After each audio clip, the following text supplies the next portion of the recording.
থেকেও সুন্দর তোমাকে দেখতে লাগছে। দারুণ একটা মণিপুরি ডান্স দেখে আমরা শুরু করলাম আমাদের আজকের পর্ব। চারজন দিদি আমার এখানে উপস্থিত হয়ে আছেন, আমরা সকলের সাথে খেলা শুরু করব। চল। নমস্কার, welcome to sunrise presents Didi number 1 season 8 co-powered by Dabur Red Face, special partner Cucina Small Appliances, jewelry partner HK Datta Jewelers। Office কিংবা সংসার, দায়িত্ব কিংবা সভার, সব কিছুর মধ্যে দিদিরা তাদের স্বপ্নগুলোকে হারিয়ে যেতে দেয় না, বাঁচিয়ে রাখে ইচ্ছেগুলোকে। এমনই চার দিদিরা আজকে আমার মঞ্চে এসছেন। প্রথমে আছে তনুশ্রী চক্রবর্তী। নমস্কার দিদি, আমি ব্যারাকপুর থেকে এসেছি। একটা সাধারণ মেয়ে থেকে কিভাবে গোয়েন্দাগিন্নি হয়ে উঠলাম সেই গল্পই আজকে তোমাকে শোনাবো। বাহ, ইন্টারেস্টিং, শুনবো। এরপর আছে রিঙ্কি মাহাতো। নমস্কার দিদি, আমি বেহালা ডাকঘর থেকে এসেছি। আমি একজন মণিপুরী নৃত্যশিল্পী, বর্তমানে পিএইচডি করছি বিশ্বভারতী শান্তিনিকেতন থেকে। বাহ। এই সাধারণ এক মধ্যবিত্ত বাড়ি থেকে নৃত্যশিল্পী হয়ে ওঠার পিএইচডি শুরু করা, এর গল্প আমি আপনার সাথে আজকের করতে এসেছি। সব গল্প শুনবো তোমার রিঙ্কি, আর তোমার ডান্স আমার খুব ভালো লেগেছে। থ্যাংক ইউ দিদি। এরপর আছে ডক্টর বর্ণালী গোস্বামী। নমস্কার দিদি, আমি ঠাকুরিয়া থেকে আসছি। আমি পেশায় একজন গাইনোকোলজিস্ট ডক্টর। আমার এই পেশায় আসা এবং তার সাথে জড়িত কিছু অভিজ্ঞতা নিয়ে আজকে তোমার সাথে গল্প। থ্যাংক ইউ, গল্প করবো। এরপরে আছে মধুরিমা গোস্বামী। নমস্কার দিদি, আমি ট্যাংরা থেকে এসেছি। আমি আজকে মূকাভিনয় শিল্প এবং সেই শিল্পের সঙ্গে আমার কি সম্পর্ক সেই নিয়ে তোমার সঙ্গে গল্প করব। ওকে, থ্যাংক ইউ মধুরিমা, এবং তোমাকে দেখতেও সুন্দর লাগছে। আমরা তোমার অ্যাক্টও দেখবো নিশ্চয়ই। অ্যাবসলিউটলি। সবাইকে নিয়ে শুরু করছি আমাদের প্রথম রাউন্ডে খেলা সানরাইজ প্রেজেন্টস দিদি মে বিজয়তে। এই রাউন্ডে যিনি হাই স্কোর হবেন তিনি পেয়ে যাবেন সানরাইজের তরফ থেকে 5 লিটার মাস্টার্ড অয়েল। তরুশ্রী, তোমার সাথে একটু কথা বলবো। প্রথমে, সাধারণ মেয়ে থেকে তুমি গোয়েন্দাগিন্নি হয়ে উঠেছো কিভাবে? বাবাও একজন পুলিশ অফিসার ছিলেন, তো সেই বাবাকে দেখে একটা ইন্সপায়ার হয়েছিলাম যে বড় হয়ে এরকমই একটা কোনো প্রফেশনে যাব আমি। তার জন্য ছোট থেকে খুব সেইভাবেই নিজেকে এগাচ্ছিলাম। আস্তে আস্তে পড়াশোনাতেও আমি একটু ভালোই ছিলাম। মাধ্যমিক পাশ করলাম ভালো করে, তারপরে ভালো রেজাল্ট করলাম এইচএসে, তারপরে গ্র্যাজুয়েশন, মাস্টার্স, এইভাবে আস্তে আস্তে করতে করতে আমার মনে হলো কম্পিটিটিভ এক্সাম, যেহেতু আমার সরকারি চাকরিটাই ড্রিম ছিল, সেই জন্য আমি নিজেকে সেইভাবে প্রিপেয়ার করতে শুরু করলাম। যেরকম এক্সাম হয় সেরকম দিয়ে আমি এখানে জয়েন করলাম। জয়েন করার পরে আমি ট্রেনিংয়ে গেলাম। ওই একটা আমার আর একটা লাইফের মানে মেমোরেবল ঘটনা বলতে পারেন। ওইখানে আমি 3000 মেয়ের মধ্যে বেস্ট হয়েছিলাম, মানে অলরাউন্ডার হয়েছিলাম। এবার পোস্টিং এলাম বিধাননগর পুলিশ কমিশনারেটে। সেখান থেকে আমার ডিটেকটিভ হয়ে ওঠার গল্প শুরু হলো। আচ্ছা। ছোট থেকেই আমরা এরকম গোয়েন্দার গল্প পড়তেও আমার খুব ভালো লাগতো। কাকাবাবু, শার্লক হোমস, সত্যজিৎ রায়, এরা আমাদের বাঙালির জীবনের সঙ্গে একদম জড়িয়ে আছে। তো সেই পড়ে পড়ে এবার যখন কাজ করতে এলাম তখন আরও ভালোভাবে জিনিসটাকে জানতে পারলাম, কারণ আমাদের কাজে কোনো বোরিং বলে ব্যাপার নেই, কারণ প্রত্যেক দিন আমাদের নিউ ইনসিডেন্টের সামনে আমাদের দাঁড়াতে হয় এবং সেটা যে আমরা সলভ করি, তার যে অ্যাচিভমেন্ট আমাদের খুব ভালো লাগে। আর মেনলি আমার যে এক্সপিরিয়েন্সগুলো, আমরা বিভিন্ন রকম বাইরে আমাদের ফিল্ডে কাজ করতে হয়, আবার ইনডোরে কাজ করতে হয়। ফিল্ডে বিভিন্ন বাচ্চাদেরকে আমরা কিভাবে রেস্কিউ করে আনছি এরকম।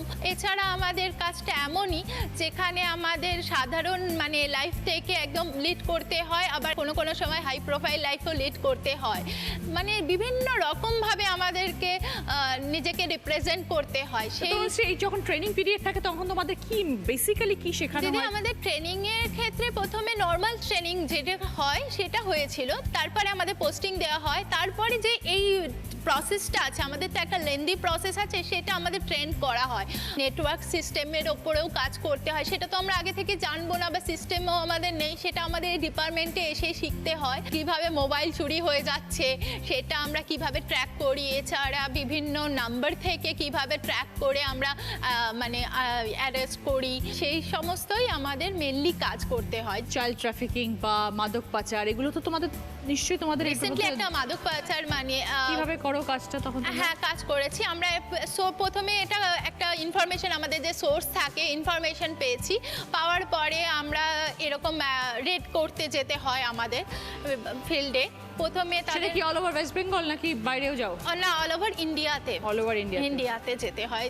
যেখানে যেরকম মানে আমাদের অ্যাকিউজ যাবে, আমাদের সেরকম ট্র্যাকিং করে যেতে হয়। আগে থেকে তো আমাদের ইনফরমেশন থাকে, বা কোনো একটা কেস নিয়ে তো আমরা স্টাডি করতেই থাকি না, তো যেখানে সে আমার অ্যাকিউজ যাবে আমাকে সেখানেই যেতে হবে। টিম নিয়ে এটা একটা টিম ওয়ার্ক বলতে গেলে তোমাদের বেসিক্যালি। টিম কতজনের টিম? হ্যাঁ, আমরা এখন যেখানে আছি আমাদের একটা 20 মেম্বার্সের টিম আছে।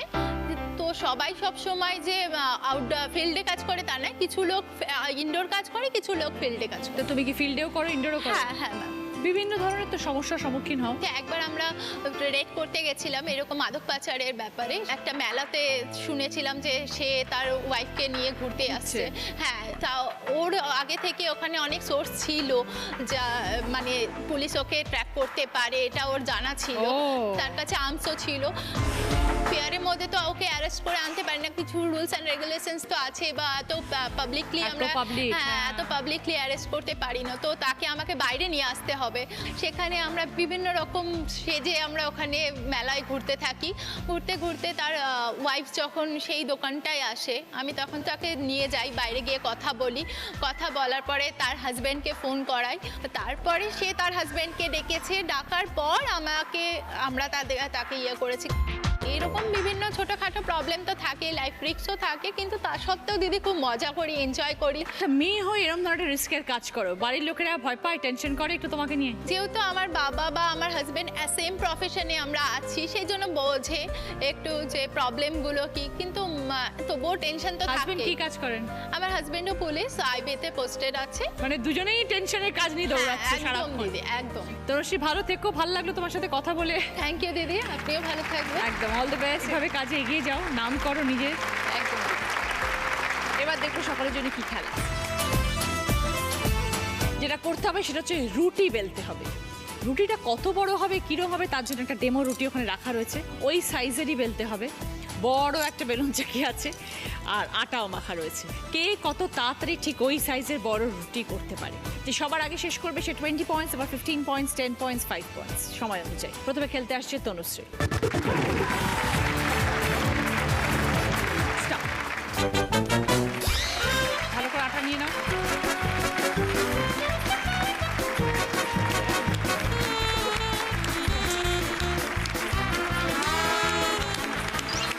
আটকাচ্ছে, আটা দাও, ওখানেই রয়েছে সাইডে আটা।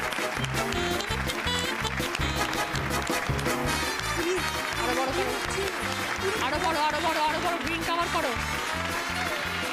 অন্য সাইড দিয়ে ঘোরাও, গোল করো, তলার দিকটা গোল করো, তলার দিকটা বেলো, যেখানটা মোটা ওখানটা বেলো। হ্যাঁ,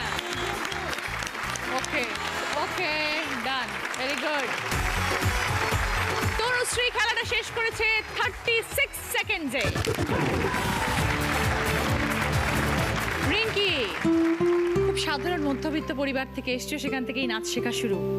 শুনবো তোমার কথা। ছোট থেকেই নাচটাকে ভীষণই ভালো লাগতো, কিন্তু মানে নাচ নিয়ে পড়াশোনা করব বা নাচ নিয়ে এগোবো সেই বিষয়ে কখনো স্বপ্নেও ভাবিনি।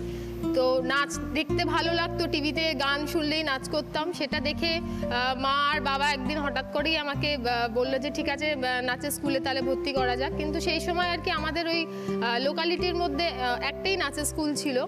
তো মা গিয়ে ওখানেই আমাকে ভর্তি করেন। উনি মণিপুরি ডান্সার। ছোট থেকে 5 বছর বয়স থেকে আমি ওনার কাছ থেকেই নাচ শিখছি। কিছু বছর যাবার পর ওখানে প্রেমজিৎদা বলে একজন এসেছিলেন, যিনি বিশ্বভারতী শান্তিনিকেতনের পুংবাদক, যিনি ওখানে ক্লাস নেন, বাচ্চাদেরকে নাচ শেখান। তো উনি একদিন আমার নাচ দেখে হঠাৎ করেই বললেন যে তুমি তো নাচ নিয়ে এগোতে পারো, নাচ নিয়ে পড়াশোনা করতে পারো, এই সুযোগ সুবিধা এখন শান্তিনিকেতনে হয়েছে, রবীন্দ্রভারতীতে হয়েছে, তুমি শান্তিনিকেতনে এসো, আমি ওখানে আছি, ওখানে হোস্টেলে থেকে তুমি পড়াশোনা করতে পারো। শান্তিনিকেতনে ওখানে গিয়ে আমি ফর্ম ফিল আপ করলাম, অ্যাডমিশন টেস্ট দিলাম, ওখানে আমার নামও উঠলো। ওখানে থেকে আমি গ্র্যাজুয়েশন, মাস্টার্স ওখানে আনন্দ সদন গার্লস হোস্টেলে থেকে ওখান থেকে পড়াশোনা করলাম। বর্তমানে এখন পিএইচডি করছি। কত রকমের ফর্ম অফ ডান্স আছে রিঙ্কি, মণিপুরি ডান্স কেন? ছোট থেকে আমি মণিপুরি ডান্সটা দেখেছি, ভীষণ সফট, ভীষণ সোভার। ওখানে কোনো মানে স্টিফনেসের কোনো ব্যাপার নেই, এত সফট, আর কোনো কিছু আর যান্ত্রিকভাবে কিছু করা হচ্ছে না, একদম সহজ সরলভাবে সমস্ত কিছু মিলিয়ে আমার মনে হলো যেন এটাই আমার জন্য অ্যাপ্রোপ্রিয়েট। হ্যাঁ, তো এতদিন ধরে তো করছো রিঙ্কি? হ্যাঁ, প্রায় 28 বছর। তো বিয়ে তো হয়ে গেছে বোধহয় রিঙ্কি? হ্যাঁ, বিয়ে হয়ে গেছে। কবে হলো? বিয়ে হয়েছে আমার 2013 সালের ডিসেম্বরে। আচ্ছা, তো তিনিও কি ডান্সের সাথেই যুক্ত? না না, তিনি লাইফ ইন্স্যুরেন্স কোম্পানিতে আছে। তো আচ্ছা। আমাদের দুজনেরই একদম আলাদা আলাদা স্ট্রিম, profession। দুজন দুদিকে। তার নিশ্চয়ই সাপোর্ট আছে তোমার জন্য? হ্যাঁ, সাপোর্ট তো তার চিরকালই আছে, মানে সে সবসময় হয়তো ফিজিক্যালি পারে না কিন্তু মেন্টালি সবসময় সাপোর্ট করে, তাই আজকে এগোতে পেরেছি। সব থেকে বেশি সাপোর্ট করে সেটা হচ্ছে আমার মা আর বাবা, মানে যাদের ছাড়া হয়তো হতো না। ডান্সেও যখন যাই আমি 10 দিন 15 দিনের জন্য আমাকে বাইরে ক্যাম্পে যেতে হয়, তখনও আমার ছেলেকে আমার মা বাবা দেখে, ইভেন শ্বশুর শাশুড়ি সবাই যতটা সম্ভব তাদের সাপোর্ট করার তারা তো করে তাদের দিক থেকে। আর তার সাথে সাথে আর্থিক সচ্ছলতারও দরকার হয় একটা। হ্যাঁ। দুজনে মিলে রোজগার করলে সংসারও ভালো থাকে। হ্যাঁ, সংসারও ভালো থাকে, মনও ভালো থাকে। তো এরপর স্বপ্ন কি রিঙ্কি? ডান্সে পিএইচডি শেষ করে ডক্টরেট করা এবং যেসব বাচ্চারা নাচ শিখতে পারছে না, যাদের শেখার ইচ্ছা তাদেরকে শেখানোর ইচ্ছা আছে। এমনি কোথায় কোথায় তুমি পারফর্ম করো মেইনলি? মেনলি আমি ওয়েস্ট বেঙ্গলের বাইরেও করেছি, ইন্টারন্যাশনালে যেরকম বাহারেন, চায়না, এই 2 জায়গাতেও পারফর্ম করেছি। তো নিজে তোমার কোনো ইনস্টিটিউশন আছে কাজ শেখার? না, আমি মেইতেই যোগে যেখানে আমি নিজে শিখেছি সেখানেই আমি ওখানে শেখাচ্ছ। শেখার। আর জিডি বিড়লা আছে, জিডি বিড়লা যেটা রানীকুঠিতে ব্রাঞ্চ আছে, যেটা আমাদের সোয়ার সাঙ্গাম থেকে আমাদের কিছু টিচার রিক্রুট করা হয়েছে। আমি হচ্ছে ওখানকার part time eastern dance teacher, class 6 আর 7 ক্লাসটা আমি নিই। আর লেক কালীবাড়িতে যেটা বিড়লা একাডেমি আছে ওখানে জুনিয়র ডান্স অ্যান্ড ভোকালের ক্লাসটাও আমি নিই, ওখানকার teacher. Very good, very good. কতজন স্টুডেন্ট তোমার এখন? প্রায় 150 জন। বাহ, খুব ভালো, খুব ভালো লাগলো রিঙ্কি। ভালো থেকো রিঙ্কি। হ্যাঁ, থ্যাংক ইউ দিদি, আপনিও ভালো থাকবেন।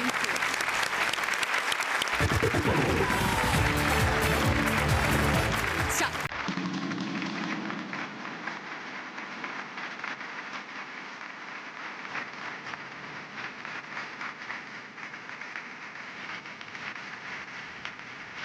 আটকাচ্ছে।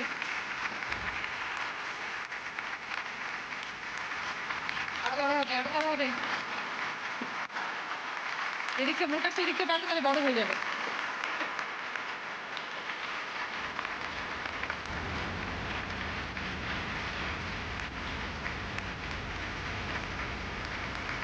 অপর দিকটা। ওকে ওকে। রিঙ্কি খেলাটা শেষ করেছে 41 সেকেন্ডসে। ফিরে এলাম ব্রেকের পর। আপনারা দেখছেন Sunrise presents Didi number 1 season 8 co powered by Dabur red পে, special partner Cucina small appliances, jewellery partner HK Dutta jewellers. এরপর আছেন গাইনোকোলজিস্ট ডক্টর বর্ণালী গোস্বামী। এবার আপনার সাথে কথা বলবো। আমি ছোটবেলা থেকে একান্নবর্তী পরিবারের মানুষ। আমার বাবা নিজেও একজন ডাক্তার। ছোটবেলা থেকে বাবাকে একটা আইডলের মতো যে ডাক্তার হতে হবে, বাবার স্টেথো নিয়ে পুতুলের উপরে স্টেথোস্কোপ বসিয়ে দেখা, বাবার সার্জারির কাঁচি নিয়ে পুতুলের অপারেশন করা, এগুলো ছোটবেলায় খুব করেছি দিদি। তো সেই স্বপ্ন পূরণের দিকে এগোচ্ছিলাম। সাউথ পয়েন্ট স্কুলে পড়তাম দিদির। এই অবস্থায় যখন আস্তে আস্তে আমার স্বপ্নের খুব কাছাকাছি আমি, উচ্চ মাধ্যমিক পরীক্ষার ঠিক আগে আমার মায়ের খুব অসুস্থতা একটা ধরা পড়লো। মায়ের ক্রনিক রিনাল ডিজিজ। মায়ের ওই ডায়ালিসিস চলাকালীনই মায়ের একবার কার্ডিয়াক অ্যারেস্ট হয়ে মা আমাদের ছেড়ে চলে যান। আচ্ছা। আমি তখন সবে উচ্চ মাধ্যমিক পরীক্ষা আর জয়েন্ট পরীক্ষায় অ্যাপিয়ার করেছি, রেজাল্টটাও বেরোয়নি, কিন্তু মায়ের খুব ইচ্ছে ছিল মেয়ে ডাক্তার হবে। হয়তো সেই আশীর্বাদেই জয়েন্টে আমি থ্রু হই এবং তারপরেই আমার এই শুরু আর কি, ডাক্তারিতে আমার পদার্পণ। এমবিবিএস আমি এনআরএস মেডিকেল কলেজ থেকে করেছি দিদি।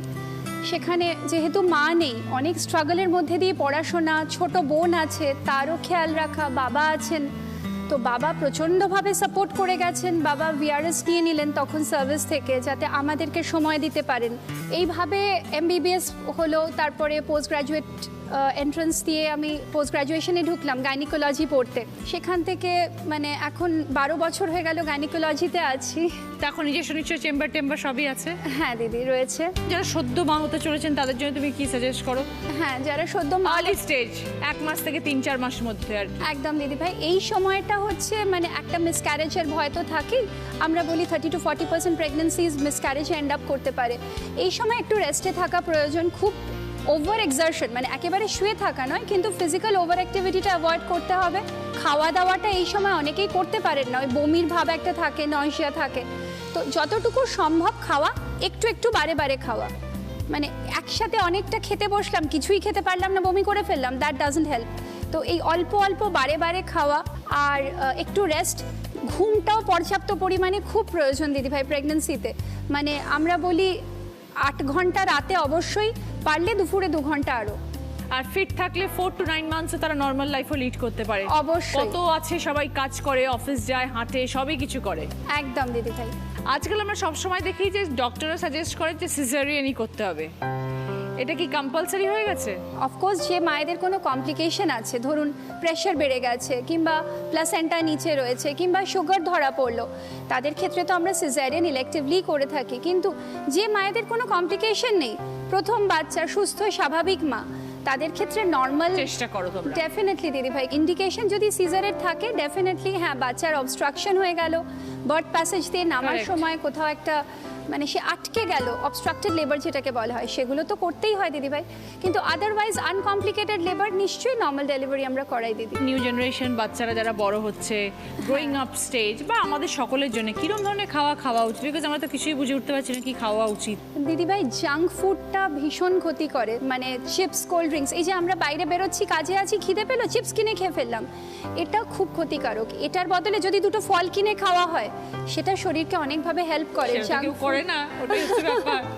পিজা রিপ্লেসমেন্ট যে আপেল হবে, এটা তো কেউ আপেল ভাবতেই হবে। পারে না। আজকাল এই আইটি সেক্টরের কাপলরা আমাদের কাছে যারা আসেন, আমরা দেখতে পাই তারা তো সারাদিন অফিসে, বাড়ি ফিরে হয়তো ওই ফাস্ট ফুড একটা কিছু খেয়ে তারা শুয়ে পড়ছেন।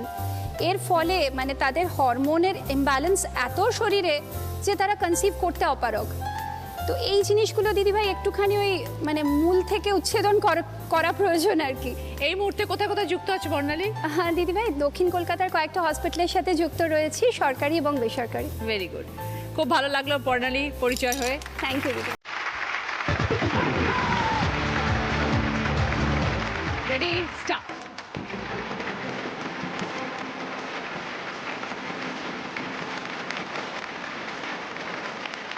ঘুরিয়ে নাও তাহলে মোটা দিকটা হয়ে যাবে তাহলে। আর বড় করো মোটা দিকটা গেল।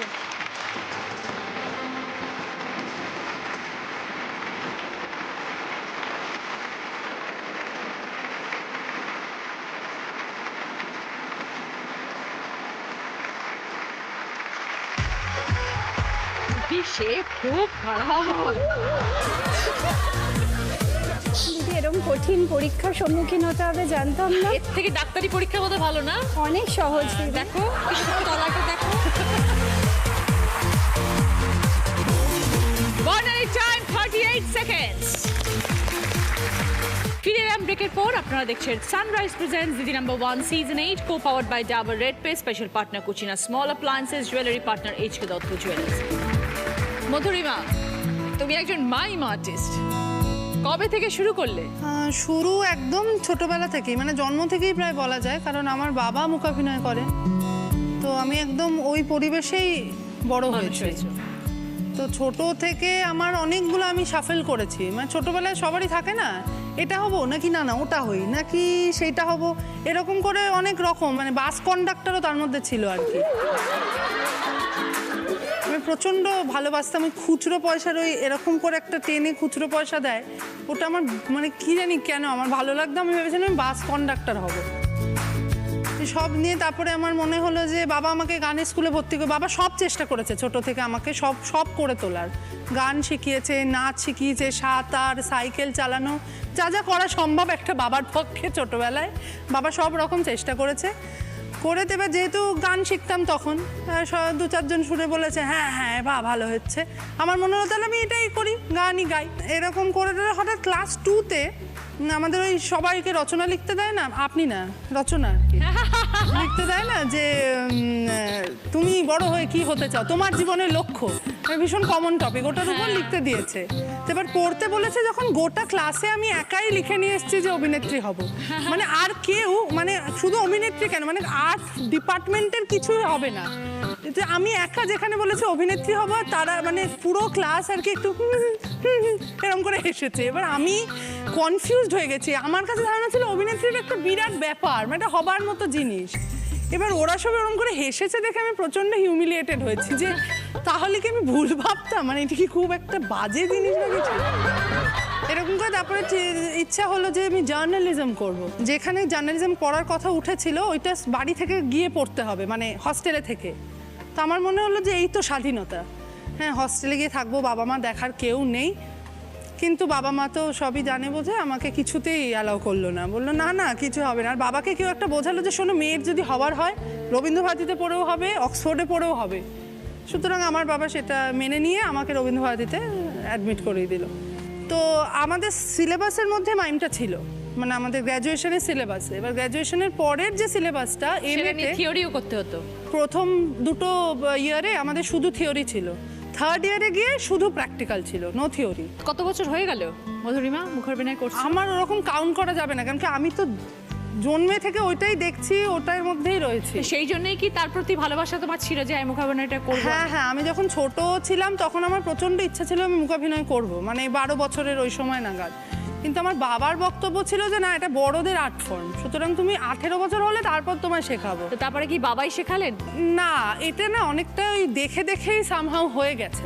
বাবাকে দেখে দেখে? হ্যাঁ, বাবাকে আমাদের বাইরের ঘরে, মানে আমরা যে বাড়িতে থাকতাম তারই ভাড়া বাড়ি, তারই বাইরের ঘরে রিহার্সালও হতো, সবাই আসতো ওখানে, সারাক্ষণ রিহার্সাল দেখতাম ছোট থেকেই, ওদের দেখে দেখে শিখে নিয়ে। তো এখন বাবা কি বলেন মধুরিমাকে দেখে? বাবা হ্যাপি?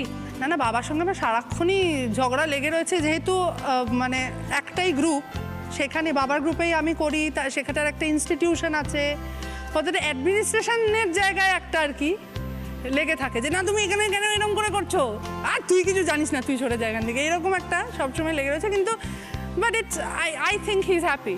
ওকে, তো বাবা বলেছিলেন যেটা বড়দের আর্ট ফর্ম। হ্যাঁ হ্যাঁ, এখন তাহলে মেয়েকে বড় ভাবে এখন? হ্যাঁ, আমার মনে হয় হি ইজ প্রাউড।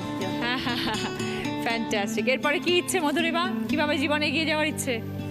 এরপরে যে ইনস্টিটিউটটা আছে আমাদের, ন্যাশনাল মাইম ইনস্টিটিউট সল্টলেকে, ওইখানে সব মানে বাইরে থেকে এমনকি বাংলাদেশ, নেপাল, এখান থেকেও প্লাস পুরো ভারতবর্ষ থেকে ছেলেমেয়েরা পড়তে আসে। তো ওদের একটা 9 মাসের কোর্স চলে। এবার সেইটা মানে সেটা এখনো মানে রানিং হচ্ছে আর কি, 3 বছর হয়েছে, এটা 4th ইয়ার। তো আস্তে আস্তে ওইটার সিলেবাস থেকে শুরু করে ওটার ফ্যাকাল্টি এগুলো সব আর কি মানে একটা সিস্টেমে আনা, যাতে করে মুখাভিনয় আর্ট ফর্মটা স্প্রেড করতে পারে, পপুলার হতে পারে, প্রচার পায় যাতে, এইটাই আর কি এখন মূলত এইটুকু। ভালো লাগলো Madhurima, thank you so much. এইরকম একটা আর্ট ফর্মকে তোমরা ধরে রেখেছো এবং তোমাদের ইনস্টিটিউশনের জন্য আমার অনেক শুভেচ্ছা। Thank you so much. এটাকে আরো এগিয়ে নিয়ে যাও। Thank you so much. তোমার একটা সুন্দর উপস্থাপনা আমরা দেখবো আজ।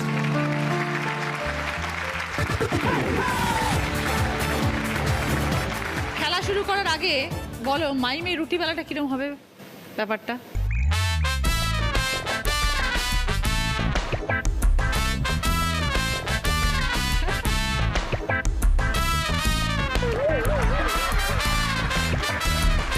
এবার দেখবো আসল রুটি কি হয়। Ready Madhurima, start, come on.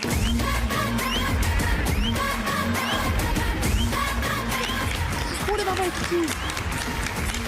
এত আস্তে খেললে হবে না, তাড়াতাড়ি। না না, আমাকে এরকম করো না, আমি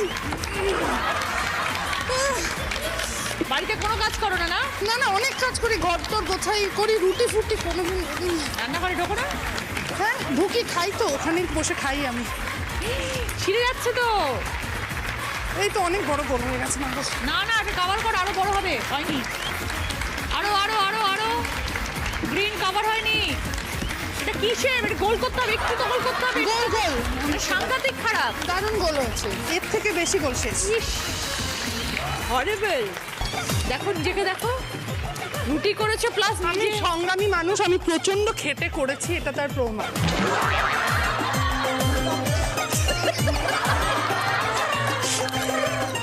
মধুরিমা টাইম 46 seconds. ফার্স্ট রাউন্ডে স্কোর, এই রাউন্ডে ফার্স্ট পজিশনে আছে তনুশ্রী 20 পয়েন্টস, সেকেন্ড পজিশনে আছে বর্ণালী 15 পয়েন্টস, থার্ড পজিশনে আছে রিঙ্কি 10 পয়েন্টস, ফোর্থ পজিশনে আছে মধুরিমা 5 পয়েন্টস। তনুশ্রী পছন্দ 4 সিটার ডাইনিং টেবিল, বর্ণালী পছন্দ ওরিয়েন্ট জুয়েলার্স তরফ থেকে সোনার হার, ওরিয়েন্ট জুয়েলার্স শুধুই হলমার্ক। রিঙ্কির পছন্দ আয়রন প্লাস আয়রন টেবিল। মধুরিমার পছন্দ রকিং চেয়ার। তনুশ্রী এদিকে এসো, তুমি এই রাউন্ডে হাই স্কোরার গিফট আছে। তনুশ্রী পাচ্ছে সানরাইজের তরফ থেকে 5 লিটার মাস্টার জল। সকলের জন্য ভদ্রেশ্বর লাল বাবা রাইসের তরফ থেকে বাসমতি চাল। শুরু করবো আমাদের second round. Cucina small appliances presents হয় তুমি নয় আমি। আজকের আমাদের স্পেশাল গেস্ট তন্ময় এবং অনন্যা। এই রাউন্ডে যিনি হাই স্কোর হবেন তিনি পেয়ে যাবেন কুচিনা স্মল অ্যাপ্লায়েন্সের তরফ থেকে একটি সুন্দর গিফট। প্রথম গানের প্রশ্ন রাইট আনসার দিলে গিফট পাবে সানকুইকের তরফ থেকে প্রেসার কুকার। অনেকগুলো অক্ষর টিভি স্ক্রিনে ঘোরাঘুরি করবে, একটা অক্ষর এসে আটকে যাবে, সঙ্গে সঙ্গে বাজার প্রেস করে সেই অক্ষর দিয়ে গান শুরু করবে। প্রথম প্রশ্নের ক্ষেত্রে বলো বলবো না।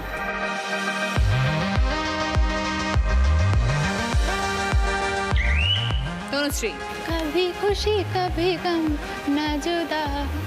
ওটা দিয়ে গানের শুরু নয়, অন্য কোনো গান ইমিডিয়েটলি শুরু করো। -5। কদি একটা গান শোনাও প্লিজ। কিছুদিন মনে মনে, কিছুদিন মনে মনে ঘরের কোণে, কিছুদিন মনে মনে ঘরের কোণে, স্বামীর বিরুদ্ধ রাগ গোপনে, কিছুদিন মনে মনে। এবার দ্বিতীয় গানের প্রশ্ন, সঠিক উত্তর দিলে গিফট পাবে কফি মেকার এবং আরিয়ান কালেকশনের তরফ থেকে গোল্ড প্লেটেড জুয়েলারি সেট। ওরে পিরিতি কাঠালের আঠা, ও আঠা লাগলে পরে ছাড়ে না, গোলে মালে পিরিত করো না, গোলে মালে পিরিত করো না, ও পিরিত করে ছোট ছেড়ো না, ও পিরিত করে ছোট ছেড়ো না, গোলে মালে পিরিত করো না, গোলে মালে পিরিত করো না, গোলে মালে পিরিত করো না, গোলে মালে পিরিত করো না। গানের কথায় কি করতে বারণ করা হয়েছে? বলো রিঙ্কি। গোলে মালে পিরিত করো না। 5 পয়েন্ট। গোলে মালে সঙ্গে কফি মেকার এবং আরিয়ান কালেকশনের তরফ থেকে gold plated jewellery set. Third প্রশ্ন রাইট আনসার দিলে গিফট পাবে বিবনির তরফ থেকে হেয়ার ড্রায়ার। ও ভাদু লে লে লে পয়সা দুয়ানা, কিনে খাবি বিচড়ির দানা, ও ভাদু লে লে লে পয়সা দুয়ানা, কিনে খাবি বিচড়ির দানা, উপর পারা যে ও ভাদু নম পারা যে না, মাছ পারাতে সতিন আছে, পান দিলে পান খেও না, পান দিলে পান খেও না, পান দিলে পান খেও না, পান দিলে পান খেও না, ও ভাদু লে লে লে পয়সা দুয়ানা, কিনে খাবি বিচড়ির দানা, ও ভাদু লে লে লে পয়সা দুয়ানা, কিনে খাবি বিচড়ির দানা। গানের কথায় কোন মিষ্টি খাবারের নাম বলা হয়েছে? বলো মধুরিমা। মিছরির দানা। ও ভাদু লে লে লে পয়সা দুয়ানা। সঙ্গে বিবনির তরফ থেকে হেয়ার ড্রায়ার। 4 নম্বর প্রশ্ন রাইট আনসার দিলে গিফট পাবে লালা ময়েল প্লাস তরফ থেকে লেডিস ব্যাক পার্সের সেট। স্ক্রিনে একটা ছবি আসছে, দেখো একটা মাছের ছবি এসছে। তো মাছ দিয়ে যে কোনো একটি গান শোনাতে হবে। মাছের নামও হতে পারে বা মাছ শব্দটা আছে এরকমও হতে পারে। বলো বর্ণালী। সোনা নাচে কোনা বলদ বাজায় ঢোল, সোনার বউ রেঁধে রেখেছে ইলিশ মাছের ঝোল। সোনা নাচে কোনা 5 পয়েন্ট। বাজায় ঢোল। সঙ্গে লালা ময়েল প্লাসের তরফ থেকে লেডিস ব্যাক পার্সের সেট। ট্যাংরা তো বুকাটন যায়, মাগুর মাছে ক্যাটক্যাটায়, ট্যাংরা তো বুকাটন যায়, মাগুর মাছে ক্যাটক্যাটায়, শিঙি মাছটা আমার সে কাটা, হায় হায় রে, শিঙি মাছটা আমার সে কাটা, পরান যায় জলিয়ার। কি মাছ ধরেছ বড়শি দিয়া, ও গুরুজি কি মাছ ধরেছ সবাই, কি মাছ ধরেছ বড়শি দিয়া, ও গুরুজি কি মাছ ধরেছ বড়শি দিয়া। 5 নম্বর প্রশ্ন, যে উত্তর দেবে সে হয়ে যাবে আজকের এইচ.কে দত্ত সোনার দিদি এবং পেয়ে যাবে এইচ.কে দত্ত জুয়েলার্সের তরফ থেকে সোনার পেন্ডেন্ট। হোলাওয়ে রাগা খাইলাম, ডগা গো খাইলাম, লাউদি বানাইলাম ডুগডুগি ও সাধের লাউ দিয়া বানাইলাম ডুগডুগি সাধের লাউ সবাই ও সাধের লাউ বানাইলো মোরে বৈরাগী ও সাধের লাউ বানাইলো মোরে বৈরাগী ও সাধের লাউ বানাইলো মোরে বৈরাগী ও সাধের লাউ বানাইলো মোরে বৈরাগী। গানের কথায় লাউয়ের কোন দুটি অংশকে উল্লেখ করা হয়েছে? বলো রিঙ্কি। লাউয়ের আগা অ্যান্ড ডগা। লাউয়ের আগা খাইলাম 5 পয়েন্ট। ডগা খাইলাম। সঙ্গে এইচকে দত্ত জুয়েলার্সের তরফ থেকে সোনার প্যান্ডেল। সেকেন্ড রাউন্ডে খেলা শেষ। এই রাউন্ডে হাই স্কোরার হচ্ছে রিঙ্কি 10 পয়েন্টস। এসো রিঙ্কি, তোমার গিফট আছে। কুচিয়া স্মল প্লাস তরফ থেকে electric Kettle Rinki.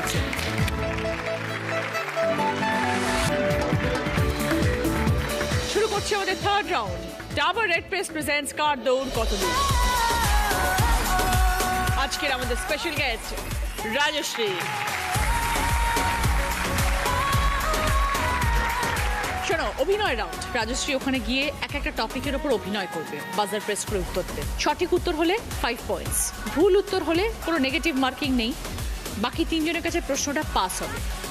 First topic, একটি খাবারের নাম।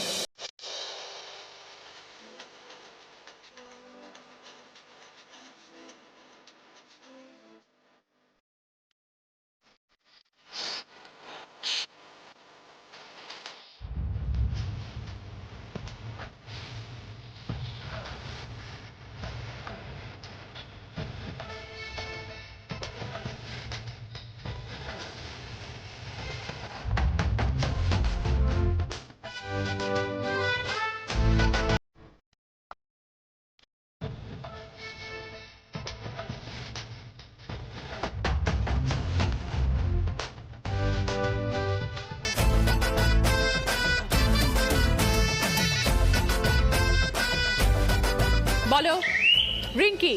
পিয়াজি। একদম 5 পয়েন্টস। দ্বিতীয় টপিক, কি দেখাচ্ছে দেখো।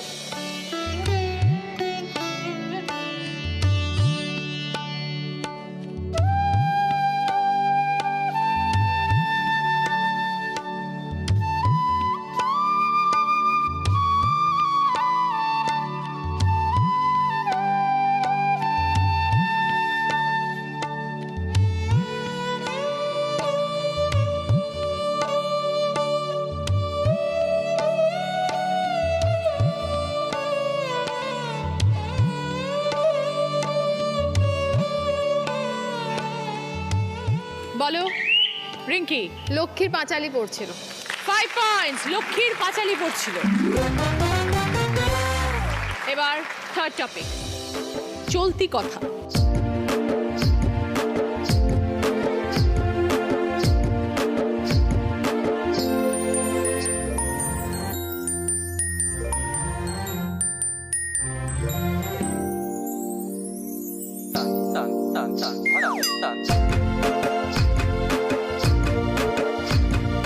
বলো মধুরিমা। ও বাবা, ফাইনালি ফুলের গায়ে মূর্ছা যাওয়া। 5 পয়েন্টস।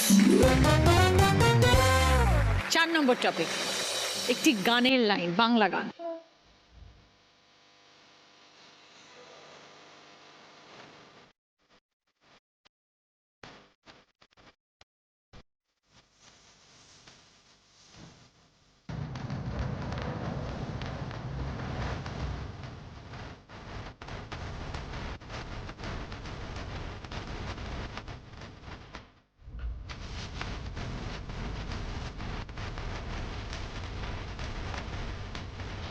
বলো মধুরিমা। লাজে রাঙা হলো কোনে বউ গো, লাজে রাঙা হলো কোনে বউ গো, মালা বদল হবে এই রাতে। 5 পয়েন্টস। এবার শেষ টপিক, 5 নম্বর টপিক, একটি প্রচলিত কথা।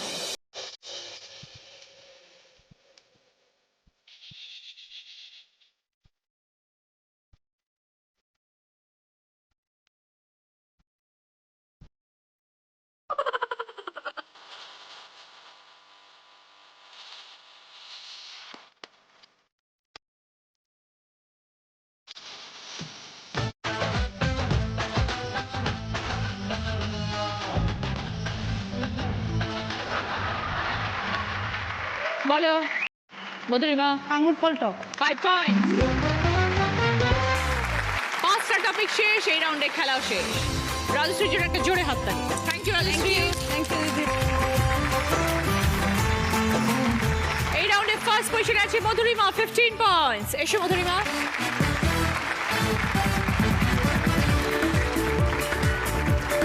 ওকে, সানরাইজের তরফ থেকে মাস্টার্ড অয়েল এবং সঙ্গে রান্নার বিভিন্ন ধরনের মশলা মধুরিমার জন্য। সেকেন্ড পজিশনে আছে রিঙ্কি, 10 পয়েন্টস।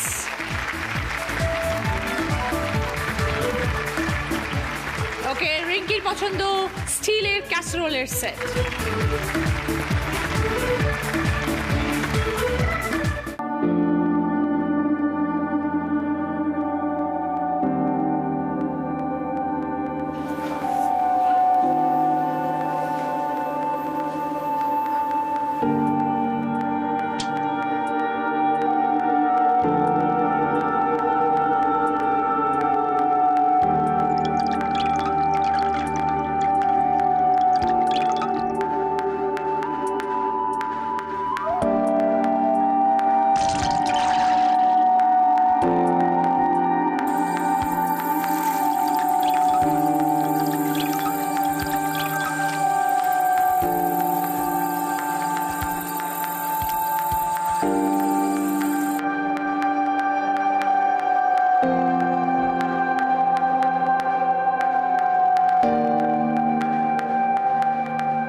শুরু করছি আমাদের শেষ রাউন্ড, বুদ্ধিতে বাজিমাত।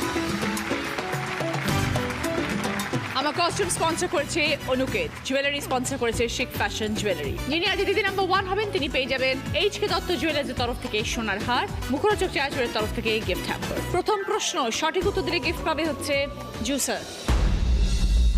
মাদুর, খড়ম, ঝুলন একটি করে অক্ষর নেবে প্রত্যেকটা শব্দ থেকে, দিয়ে একটি শব্দ বানাবে।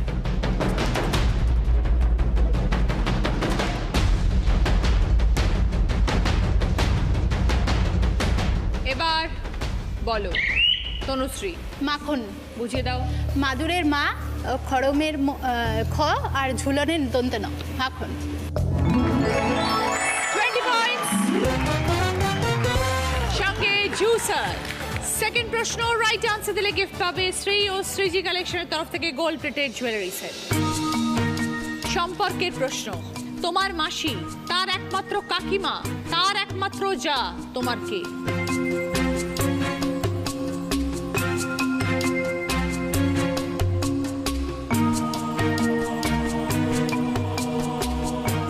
এবার বলো তনুশ্রী। আমার দিদা। বোঝাও। আমার মাসি, তার একমাত্র কাকিমা হচ্ছে আমার দিদার আর এক যা, তার যা মানে আমার দিদা। 20 পয়েন্টস। সঙ্গে শ্রী ও শ্রীজি কালেকশনের তরফ থেকে gold plated jewellery set. Third প্রশ্ন রাইট আনসার দিলে গিফট পাবে বেনারসি নিকেতনের তরফ থেকে শাড়ি। মুনি ঋষি দেবতারা থাকেন জানি মগ্ন, রাক্ষস ও অসুরগণ করতে চান ভঙ্গ।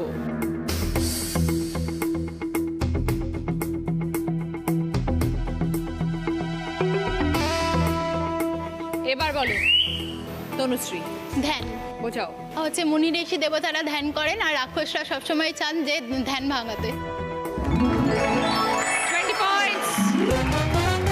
সঙ্গে বেনারসি নিকেতনের তরফ থেকে শাড়ি। 4 নম্বর প্রশ্ন রাইট আনসার দিলে গিফট পাবে সিধু চাক্কি ফ্রেশ আটার তরফ থেকে 4.1 অডিও স্পিকার এবং গিফট হ্যাম্পার।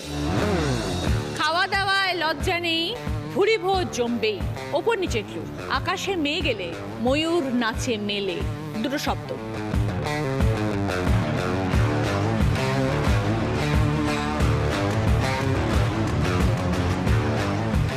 এবার বলো তনুশ্রী। পাশাপাশি পেট পুড়ে উপর নিচ পেখম। 25 সঙ্গে সিধু চাক্কি ফ্রেশ 8 তরফ থেকে 4.1 অডিও স্পিকার এবং গিফট হ্যাম্পার। 5 নম্বর প্রশ্ন, রাইট আনসার দিলে গিফট পাবে ব্রেড মেকার। 30 পয়েন্টসের আনসার, ভুল করলে -20। ছবিটা ক্লু, শূন্যস্থান পূরণ করো।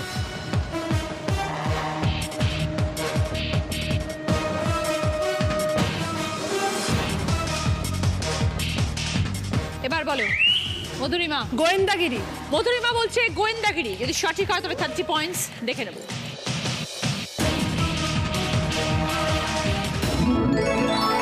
30 পয়েন্টস সঙ্গে ব্রেড মেকার। 5টা প্রশ্ন শেষ, আমাদের এই রাউন্ডে খেলা শেষ। এই রাউন্ড শুরু হওয়ার আগে যার স্কোর ছিল সব থেকে কম সেই আজকে দিদি নাম্বার 1। আজকে দিদি number 1 Tanushree Chakraborty with 95 points.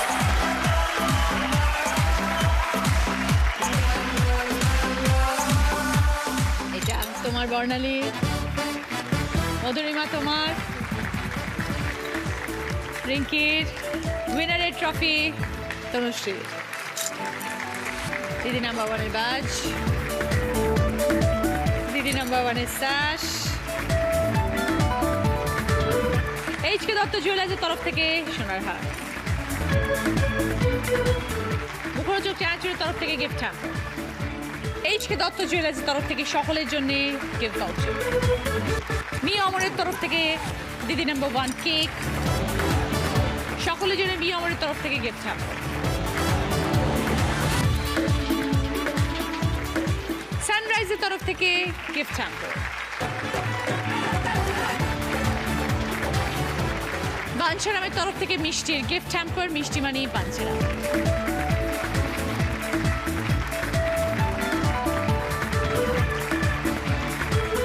বিদায় যাচ্ছি, ভালো থাকবেন, দেখা হবে আগামীকাল।